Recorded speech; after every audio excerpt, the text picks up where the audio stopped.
সে সন্তান কি বুঝতে পারে সেটা না মনে রাখে।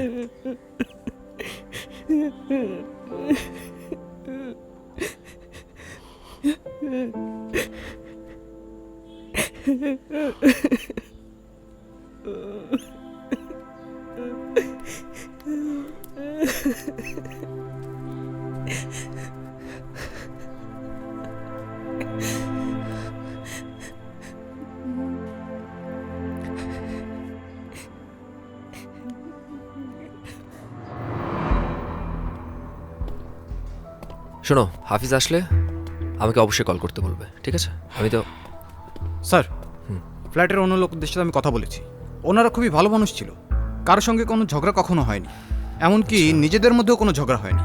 আর এই বিল্ডিংয়ের লাস্ট 7 দিনের ভিডিও ফুটেজ আমি চেক করেছি, কোনো সন্দেহজনক কিছু পাইনি।